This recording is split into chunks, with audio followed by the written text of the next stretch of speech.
Today I'm going to be talking about delayed cerebral ischemia after subarachnoid hemorrhage and two kind of approaches to the problem, both of which are on the ICU side.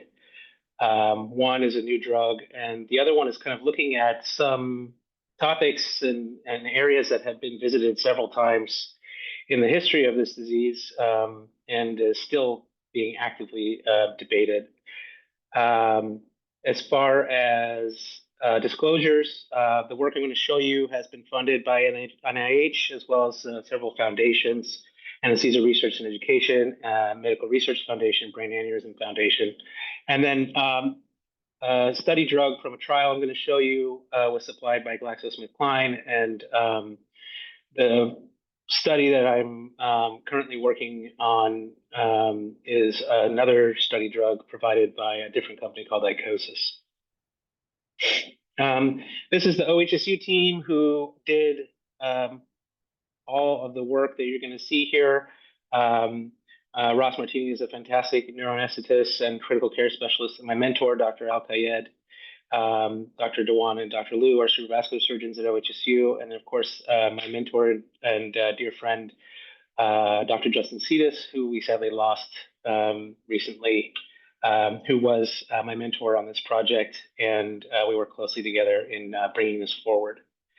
I'm going to tell you a story about subarachnoid hemorrhage, but also about the idea of a translational project, something that starts in the lab, that starts far away from the patients as a concept, and has been making its way into the clinic. And it's always been a dream of mine to take something, to be cliche, from bench to bedside. But this is that story that I'm hoping to tell to you guys today. And then I'll also be sharing a project that we just started up here that is inspired by the time I've spent here. So you all know the story of subarachnoid hemorrhage. Boy meets aneurysm, aneurysm ruptures, and then you find that patient in your ED, and you have a lot of work ahead of you. Not the least of which is securing the aneurysm. But after that, it begins a very long, arduous course in the ICU, fraught with many complications. And we know that subarachnoid hemorrhage is a devastating disease. A lot of patients don't make it to the hospital. And if you do make it to the hospital, you have a good chance of suffering from one of many possible complications, including hydrocephalus, edema, and probably the most talked about and dreaded complication is the delayed cerebral ischemia, which can give you new infarcts and damage well after you've cleared the initial subarachnoid hemorrhage. It's particularly frustrating for neurosurgeons and neurocritical care intensivists alike because it's something that is there. You know it's possible that it's going to happen. You have every technology available to you that humankind has come up with, yet you are essentially powerless in stopping it from happening or saying exactly who is going to get it and who's not going to get it. So it is the topic of a lot of research, trying to develop new therapies and new tools for predicting and preventing it. Delayed cerebral ischemia is defined as a new onset neurological deficit or cerebral infarct. It typically happens between 5 and 14 days after the subarachnoid hemorrhage. We know it can lead to infarcts and permanent disability. It affects a large portion of the survivors of subarachnoid hemorrhage. It's hard to predict, even though we can kind of see the warning signs, and it is a major target of preventative therapy. Delayed cerebral ischemia was thought originally to be attributable to angiographic vasospasm, which we see frequently occurring alongside delayed cerebral ischemia. This is the constriction of the large vessels. We take them down to the angio suite, and we treat that with angioplasty and calcium channel blockers. And it does seem to improve patients for a time. But we know that there is some distinction between large vessel vasospasm or angiographic vasospasm and delayed cerebral ischemia. And I think the biggest piece of evidence to support that is the work by the tireless Arlock MacDonald, who was the lead investigator in the clazosentan trials. If you're not familiar with this drug, in the early 2000s, Dr. McDonald had a endothelin receptor antagonist that was phenomenal at reducing vasospasm in subarachnoid hemorrhage patients. It was amazing the amount of reduction of vasospasm that we were seeing in these early clinical trials. The only issue is as we advanced down the clinical trial pathway, we were finding that the outcomes for these patients were not better. They were also having complications from endothelial receptor antagonism, but just the number of ischemic events that these patients were experiencing wasn't being changed by the reduction in cerebral vasospasm, which has really led the field to turn away from large vessel vasospasm as a source of delayed cerebral ischemia and focus more on the microvasculature, the cerebral microvasculature. And I just happened to be fortunate enough to walk into a situation where I met with Nabil Al-Tayed and Dr. Cetus, and they were studying a class of molecules known as P450 icosanoids. These are derivatives of arachidonic acid by cytochrome P450 enzymes. And they have a couple of different pathways. One is a hydroxylase pathway, which leads to the formation of a lipid called 20-HEAT, or 20-hydroxyicotetranoic acid. This is a very potent vasoconstrictor in the cerebral vasculature.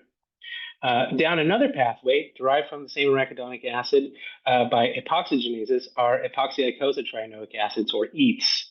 EATs are anti-inflammatory, antiplatelet, and especially they are pro-vasodilatory. And they're thought to play a major role in as an endothelial-derived vasodilatory factor in cerebral microvasculature and participate in autoregulation. The epoxyicosatrienoids, or EATs, are degraded by the enzyme soluble epoxide hydrolase into an inactive metabolite called DIHETs. So what Dr. Al-Tayed had done was generate a mouse with knockout of soluble epoxide hydrolase. And we had the question of, if these knockouts have higher levels of EATs, which we were able to confirm, that would they have a better perfusion, microvascular perfusion, in a model of subarachnoid hemorrhage? So we set out to develop a model. It's a known model, but we didn't have it there. And that's an endovascular puncture model. A lot of great microsurgery was had there, where you introduce a filament into the internal carotid, cause a rupture, and you get this beautiful Cushing response, apnea, intracranial hypertension, the whole shebang. It's very much a model of subarachnoid hemorrhage. You can even see the silhouette of the peravascular spaces as the red blood cells travel up the MCA arteries in this model. And you also see the transient drop in cerebral blood flow, and as I mentioned, the Cushing response. So we're really happy with the model. We also had this great technology called optical microangiography, where we use near-infrared spectroscopy to look through the skull of the mouse at the cerebral vasculature on the surface, so that we could look at the same mouse over and over and over again and study how these microvessels were changing over time. And what we found was that in the wild-type mice with subarachnoid hemorrhage, we would see a decline in perfusion of the microvasculature 72 hours after subarachnoid hemorrhage, and that the SCH knockout mice were protected from this. We also knew that the epoxyicosatrienoids, the EATs, were anti-inflammatory, and that they would block NF-kappa B signaling, which could theoretically downregulate mediators of vascular and neuroinflammation like VCAM1. So we hypothesized that these SCH knockout mice are going to have less vascular inflammation. And to do that, we actually used the 12 Tesla magnet at OHSU, which is a really awesome piece of tech. And we used these VCAM labeled iron oxide particles that we would inject into the mice and then give them a subarachnoid hemorrhage. And we found that the levels of VCAM adherence after 24 hours after subarachnoid hemorrhage were just through the roof. And again, these SCH knockout mice were protected from that. So now we have increased cerebral perfusion, decreased inflammatory uptake in the brain. We've got a therapeutic target here. So then we went to the ICU and we started sampling CSF from the patients and looking at what are the levels of these icosanoids in the brain. And we found that the 20 heat levels were really high right after the subarachnoid hemorrhage and then declined over time, and that the epoxy icosanoids were lower in the beginning and then ramped up around the time that the highest risk for delayed cerebral ischemia was occurring.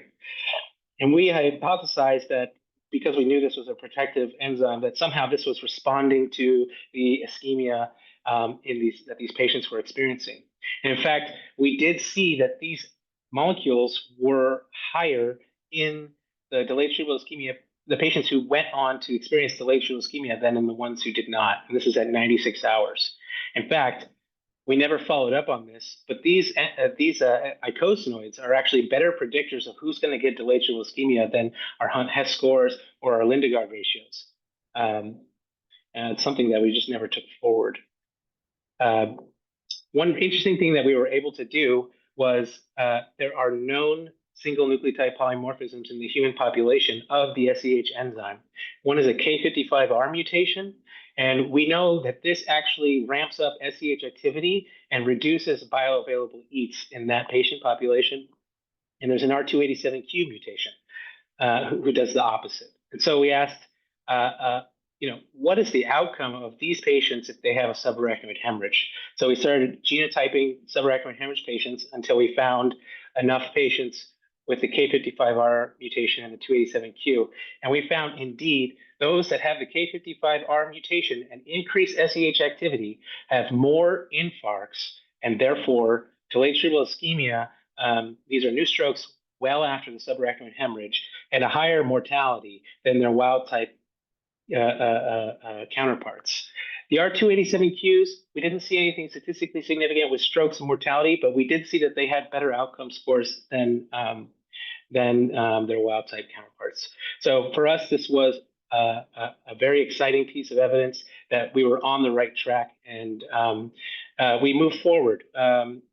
We happened to find that GSK was actually producing a soluble epoxide hydrolase inhibitor. They were doing it for a different indication, for like a chronic lung disease or something like that. And they were done with it. They weren't interested in using it anymore. They had a bunch left over. And my good friend and colleague, Ross Martini, was able to convince them to give us their stores of this inhibitor. And they conducted a beautiful double-blind, randomized, placebo-controlled phase 1b trial looking at the safety and then some biomarkers of this drug. The drug itself was safe. We didn't identify any adverse events that were attributable to the drug. As a population, subarachnoid hemorrhage has a lot of adverse events, but we didn't see any trends or patterns. What we did find, though, was that the inhibitor ramped up the EATs levels circulating in the plasma. What was confusing, though, is we didn't see a change in the CSF. And then it got us thinking about what is the reflectivity of this inhibitor, and is it crossing the blood-brain barrier? We also found, though, that markers of inflammation in the CSF across the board are trending toward less positive neuroinflammatory markers in the brain using the drug compared to placebo. The study was not powered to detect a difference in these inflammatory markers. However, we still found that there was a significant difference in interleukin-8 in the CSF for the a decreased level in the GSK group compared to the placebo group. So that was pretty exciting as well. And it's possible that this drug, even though it's not crossing the blood-brain barrier as well as we'd like, that it's acting on the endothelial surface and reducing neuroinflammation that way. So this was all great. When we looked at outcomes, again, if you're going to do a study in subarachnoid hemorrhage with delayed cerebral ischemia, you better have 40 institutions, because you're not going to get your endpoints without a very large number. So there's no hope of really comparing these outcomes in such a small study like this. But we did see that the length of stay for the patients in the GSK group was significantly less than in the placebo group, and more of those patients made it home compared to the placebo group in that time. So again, we were very excited about this. Now, unfortunately, GSK was done with this drug, and they weren't interested in producing it, and they're not in the critical illness game. So we fought with them for years trying to get them to make this drug for us, or at least let us make it. And of course, they weren't interested in that either. And it was looking like we were going to be stuck, like maybe we were going to have to make our own inhibitor. But I presented this data at a conference, and there was another company there named Icosis, and they had a structurally unique but pharmacodynamically similar inhibitor of soluble epoxide hydrolase, and they knew that it had some CSF or CNS penetration, and they could get the dose high enough so that it could actually have efficacy in the brain. So now I'm partnering up with them, and we're working on approaching the next phase 1/2 trial. The first thing we're going to do is set up a way to determine that the drug is actually getting into the brain and doing what we think it's doing. And to do that, we've teamed up with Martin Pomper, who was at Hopkins. I believe he's over on the West Coast now. He developed a novel radionuclide that binds to the soluble epoxide hydrolase enzyme. So it gives you a measurement of SEH activity in the brain. And these are just some examples of their first studies in humans. They've done more studies since then. And then on the right here, this is actually a study in non-human primates, where you can see the uptake of the radiotracer at the baseline is very high. And then as they give increasing doses of an inhibitor, you can see that completely washes out. So we are currently getting this manufactured so that we can do the first studies in patients with subarachnoid hemorrhage, to be able to use this to verify on-target activity of the EC5026 inhibitor when it comes time to do our trial. The way that I set up this clinical trial, or at least that I'm setting it up, is it's a modified FTOX adaptive phase 1/2 trial. And what that means is, instead of a 3-by-3 approach where you do 3 of a drug and see if there's any toxicity, and then you raise the dose and then see if there's any toxicity, and then you raise the dose and see if there's any toxicity, you measure toxicity and efficacy at the same time. And a priori, before you start your trial, you agree on what is an acceptable balance between those two competing interests. And you change your dose based on whether or not you are achieving your target efficacy with an acceptable incidence of toxicity. And this way, it protects you from choosing a dose of your drug that's maybe not toxic, but is also not efficacious, which is a common problem with phase 1 trials. And then as it rolls into the phase 2, we'll be using surrogate markers as the primary outcome, looking at inflammatory markers in the CSF and plasma, icosanoid levels. We're looking into the use of brain injury markers as a surrogate for secondary brain injury. And then, of course, I mentioned the PET study. Of course, at the end of it, we'll be looking at secondary outcomes to see if we have anything that is exciting. And then the goal of this is to use this information to design a study with the appropriate criteria for enrollment and endpoints that we can have a successful phase 3. So that is the work that I've been doing on this study drug and soluble epoxide hydrolase. I do have another part of this talk that's a little bit of a different direction. So I just wanted to take a second, and if anybody has any questions about this particular line of research, or any suggestions about study design, I'd be happy to hear that if anybody's got anything. If not, I can just keep going. I just think it's a really great example of using an orphan drug for a new indication, if not using the orphan drug, using sort of libraries of drugs that are structurally similar. So it's a great work, and I think it's a great idea.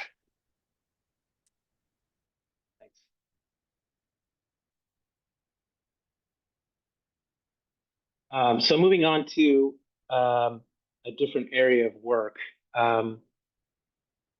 This is looking at blood volume analysis, subarachnoid hemorrhage. I think we're all. This is the new. This is from the new 2023 guidelines on subarachnoid hemorrhage. We all know that Triple H therapy is a thing of the past, and that you should be targeting euvolemia in your patients, and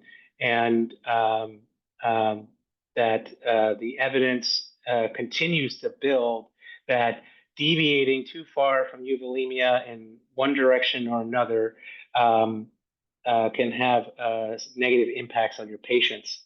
And I think a lot of times when you're talking about fluid status, it's kind of easy to roll your eyes.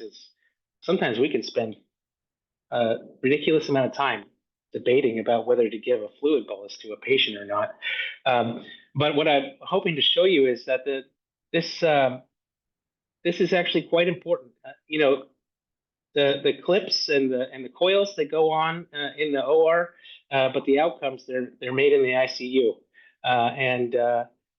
I think something as simple as fluid status can have a very big impact on your patient's outcomes. And so we're targeting euvolemia. How are we going to do that? A common thing to look at is the fluid balance of the patient as measured by ins and outs. Well, they did an audit of charting in the hospital. I don't think anybody here is surprised to find that the completion of ins and outs on audit ranges anywhere from 90 to 5% complete for a patient in the hospital. And therefore, it's a completely unreliable way of looking at the fluid balance of your patient. What you might find is, okay, well, it's a subarachnoid hemorrhage. I definitely don't want the patient to get dry, so I'll make sure to keep them, keep them, a little fluid positive, so that I don't run the risk of them getting dry. And what people are finding is that the more fluid you give to a patient, like the daily fluid intake that a patient gets in subarachnoid hemorrhage, is associated with an increased risk of all sorts of complications, including longer time on the ventilator, more edema, anemia, delayed cerebral ischemia, and worse outcomes at 3 months. And if you keep giving fluid every day to a patient, you're going to get pulmonary edema as well. And all of these are going to negatively impact the outcomes of your patients. They continue to look at what is happening in the early time points after a subarachnoid hemorrhage and keep finding that there is an association with the amount of fluid that a patient is getting and whether or not they experience delayed cerebral ischemia or have bad outcomes. This study, on the left here, you can see that the difference in the amount of fluid input on patients who did get delayed cerebral ischemia and those who did not. And when they started implementing a TPT device like a PICO to control to start goal-directed therapy in this patient population, the fluid intake drops dramatically because it turns out that we're giving a lot of fluid to these patients that don't necessarily need it. A really nice study done by Dr. Jungwirth was looking at goal-directed therapy and its impact on delayed ischemia after subarachnoid hemorrhage.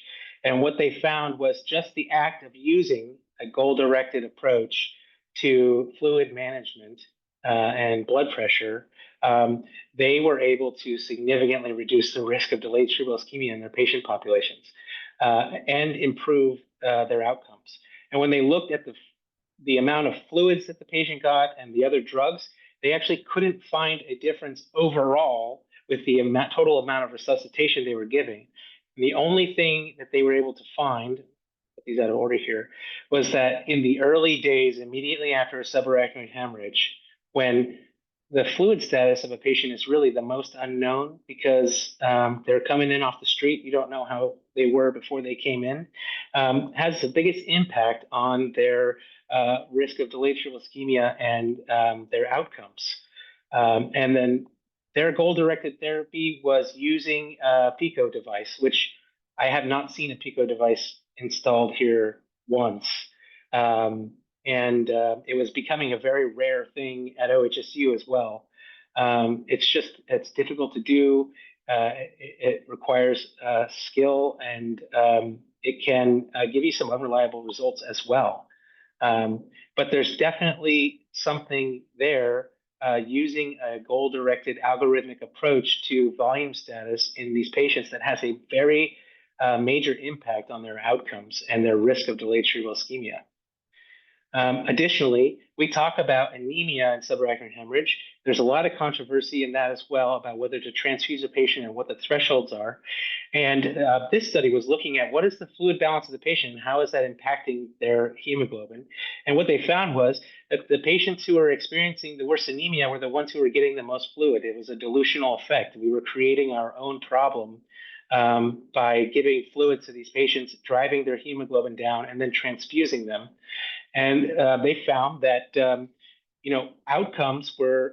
negative outcomes were associated with a significantly positive fluid balance and the receipt of a transfusion in this context. Additionally, secondary infarcts presumed associated with DCI was also associated with the fluid balance of the patient. So how are we going to figure out fluid balance if we don't want to put a Pico in and be shooting measurements every few hours, and that really hasn't worked for people, or it's not something, it's too invasive for the ICU here. Are there any alternatives? And so what I have come across is a test called the BVA, the blood volume analysis. It's a simple test of radiolabeled albumin that you take a hematocrit from the patient, you inject the tracer, you wait a few minutes, and you draw some samples off and send them to the lab to be counted. And it's a dilutional technique, just like this little cup here. If you know the quantity of the tracer that you've injected, you can suss out the exact volume, intravascular volume of that patient just by the dilution of the concentrated injection. Not only that, because you know the exact volume, plasma volume of the patient, and you know their hematocrit, you can then find out exactly how many red cells or their red cell volume is related to their fluid status. So down here are a couple of important scenarios, like a patient who is anemic, but who is also hypovolemic, will appear as having a normal hematocrit, even though they are anemic. And then you have patients who appear normal, but are fluid up and are actually anemic. And those are not, you can't see those in the hematocrits that you draw from the lab. And they're at the basis of every study that has been done on transfusion thresholds for subarachnoid hemorrhage, for TBI, for any of those. But this is what a report from a blood volume analysis looks like. This prints out and they hand it to you. What you have at the top here is the result of your study in total blood volume, what is your red blood cell volume, and what is your plasma volume. And then it gives you calculated patient ideals that they've derived from a collection of normal patients of a similar gender, height, and weight. And then from there, you can calculate what the patient's deviation from that ideal is and put it into a category, whether it's moderate, severe, or mild. And using that information, you can guide diuresis or fluid or giving additional fluids in that patient without the fear that you're overloading the patient or that you're going to cause a secondary injury to another organ like the kidneys. They take a lot of hits because we diurese a lot due to not knowing what the intravascular volume status of the patient is. Additionally, they take the hematocrit that you collected and they give you a normalized hematocrit. This is the true red cell lab, the true blood lab of that patient, given the fact that they are either volume up or volume down. And that tells you whether or not they truly need a transfusion or they just need some diuresis because they're hemodiluted. There's a couple of additional pieces of information here. One that is helpful for knowing if the patient has very leaky capillaries. It's an albumin transudation rate. They use this to control for their test, but I have a feeling that it's actually going to be a useful tool clinically as well, because a lot of people want to know, what the capillary leak rate is on their patients, particularly those who are septic or those who are actually hemorrhaging. This transudation rate will tell you whether the patient is bleeding or not. That hasn't been worked out. That hasn't been tested yet clinically, but it's something that we're going to test when we do this study. And just to drive this home, they took this BVA test and gave it to 22 patients who were in heart failure and asked the cardiologist to tell them what the volume status of their patient is. These are the experts in determining the volume status that they're about to treat on these heart failure patients. And it turns out that 68% of the time, these cardiologists were incorrect at determining the volume status of their patients compared to the blood volume analysis. And I think that really drives home the point that the tools that we have available to us now, unless they are maximally invasive, are not going to give us the information that we need to effectively manage a patient's volume status.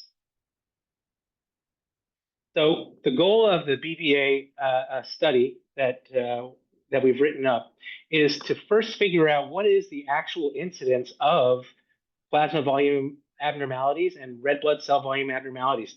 Do we even know what the true incidence of anemia and hypovolemia are, given that we don't really have tools to accurately measure them in our ICU? And then this talk is about subarachnoid hemorrhage, but we're actually expanding the study to include severe TBI and critical polytrauma patients, and bringing the trauma ICU into this study because those are two other very important patient populations where volume status is key. And the idea behind this first observational arm of this study is that we'll be obtaining blood volume analysis studies on these patients on days 1, 3, 5, 7, 10, and 14, and we will watch how their plasma volume and red cell volume changes over time, while the clinicians are blinded to the information, to get an idea of what is the actual quote unquote natural history of plasma volume derangements at Harborview. We'll look at biomarkers of end organ injury, creatinine and lactate. We'll look at heart rate. We'll look at blood pressures. We'll look at the recorded ins and outs so that we can convince ourselves that those are accurate or not. How often are vasoactive drugs used, and how often are fluids given, and whether or not these are in line with what the patient actually needs from an intravascular volume point of view. In the second aim, this is the interventional arm. We will evaluate whether or not the current tools available to the clinicians that are assessing volume status of the patients, or what we like to call fluid responsiveness, how good those are at actually estimating what the volume status of the patient is. And by having the clinicians have a standardized approach to assessing the volume status, we are actually possibly changing the incidence of those volume status derangements. In other words, the act of asking them to assess it on a routine basis in a routine manner may itself have an impact. And so this is why it's the second. This is why this arm does not occur at the same time as the observational arm. And at that time, we will also obtain a BVA test like the previous one, except we will provide that information to the clinician and then assess whether or not that changes their management or not.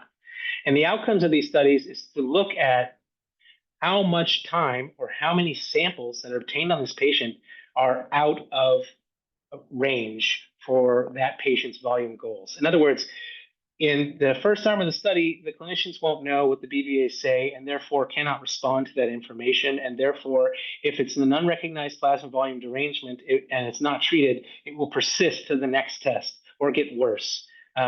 the hope here in the interventional arm is that that derangement is actually corrected, and so those tests don't persist out of their goal euvolemia.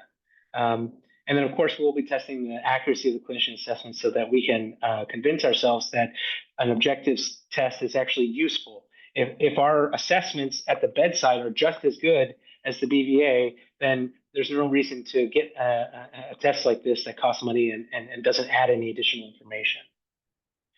I think the secondary aims that are aside from that primary aspect of the study, which is, does assessing volume status using a combination of indirect clinician tools and the BVA change how long the patient spends with low or high plasma volume? I think that's an important question. But I'm also really interested in looking for these associations of plasma volume or red cell volume derangements on the incidence of delayed cerebral ischemia, vasospasm, and outcome. And the goal here is to generate evidence using this tool that will help guide us in developing an algorithm for our own institution that is based around goal-directed therapy. I think there's a big question among the people who look at this grant is, what if people look at the BVA and they say, oh, I don't trust that, I'm not going to do it, and they just do whatever they want? And I guess that's a question that I pose to you, especially the cerebrovascular surgeons in the room, is, in the time that we are working on getting this study set up, is there a place to get together with the neuro ICU and come up with what would be our response to the reports from the BVA based on the current literature that suggests that deviating from euvolemia is deleterious to the patients, and that transfusing before verifying that the patient is not hemodiluted is also deleterious to the patients. And then there's some discussion about MAP goals as well. So that's where I am with that study. Happy to take any questions on that.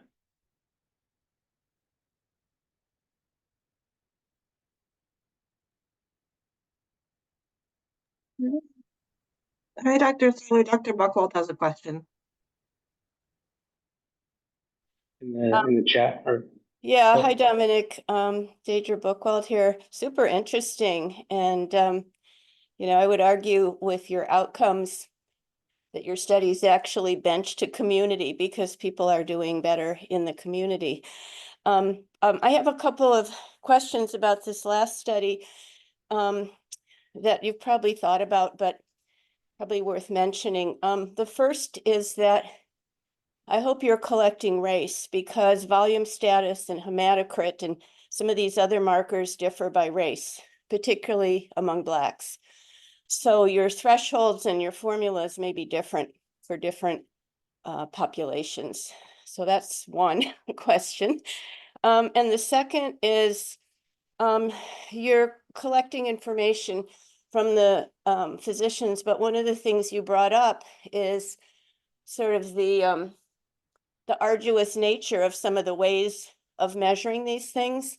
So you might consider adding, a question of whether physicians would actually use these new techniques, with your blood samples and sort of how user-friendly they are. Because if they work, doesn't mean anyone's going to use them. So those are my two questions. Yeah, I think those are both really good points. And as far as the test goes, in one sense, targeted, I'm missing the word, but personalized therapies based on a patient's demographics is certainly something that is discussed in the literature. And tests like this might allow you to do that in the sense that you can confidently work off of the information and tailor your thresholds based on objective data. So I'll absolutely be recording that information so that if we find anything there, that we can certainly highlight it. Thank you for that. Thank you.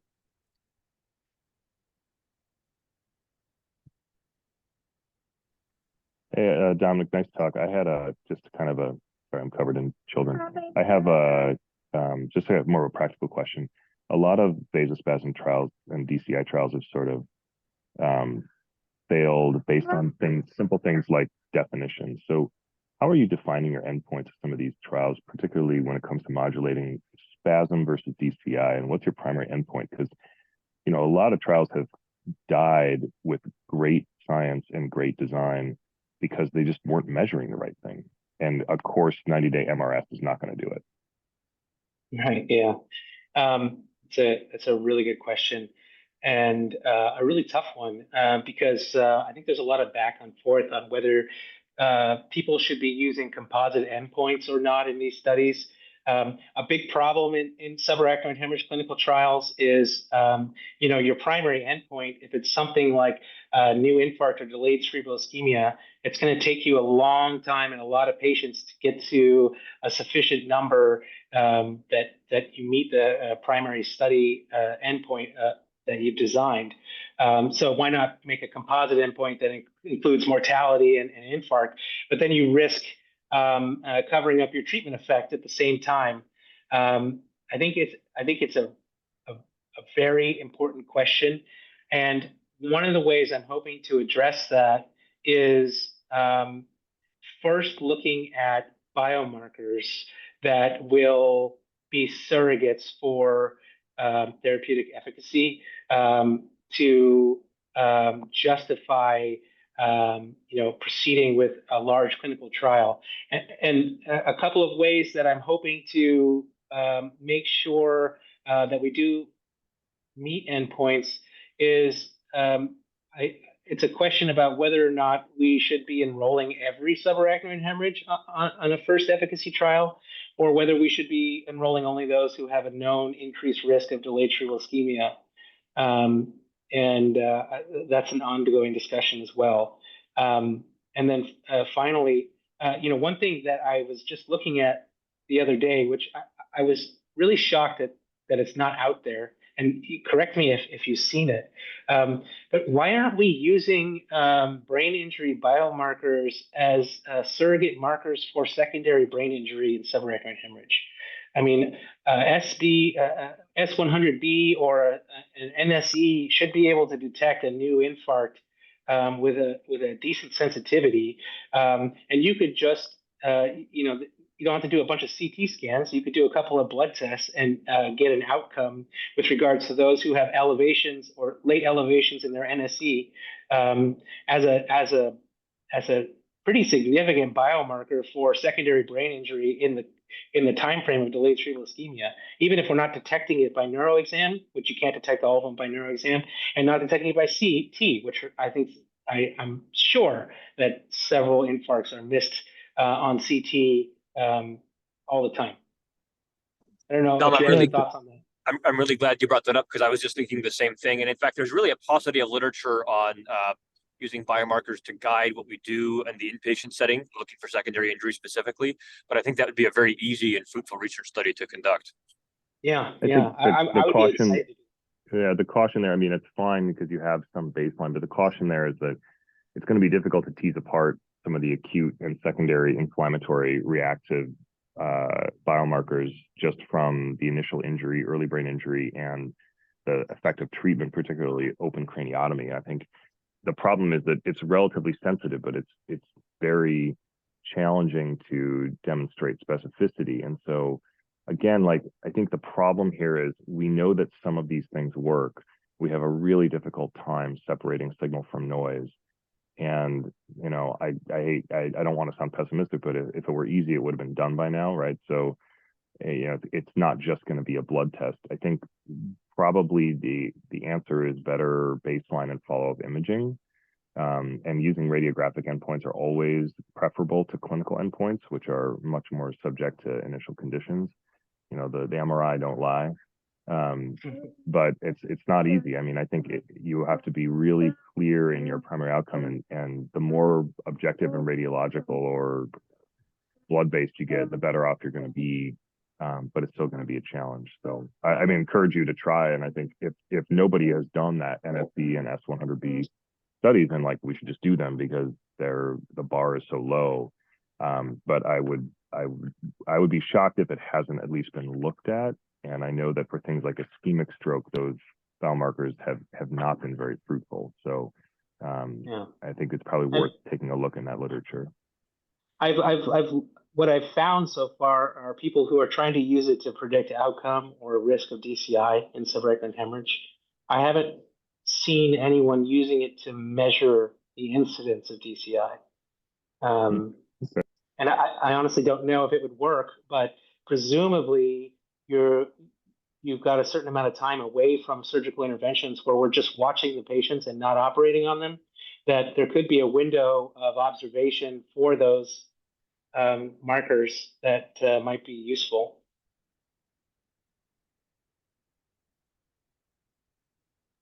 Well, thank you. Thanks. Really appreciate your comments. It looks like we've lost Dr. Ellenbogen, and it looks like Rob's dropped off. But any other topics for discussion? I think one comment I would make is that a lot of these studies that again, as Dr. Levitt emphasized, directed towards looking at vasospasm need large numbers of patients and grant support. So obviously doing some preliminary study is useful.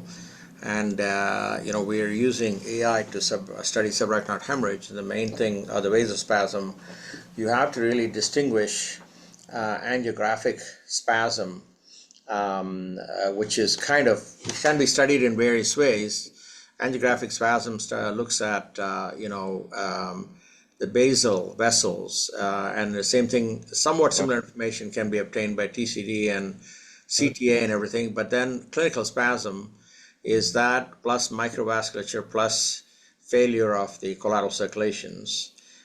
So I think it's a wonderful thinking and effort, and I would encourage you to get on to some sort of a preliminary study which can be published, and then try to get into some kind of a multi-center trial. A lot of this is where so many things, it's a real issue for clinicians, how to mitigate this and then get the patients out of the ICU and also improve their outcomes. So I think it's a great start, but keep those points in mind. Yes, thanks very much.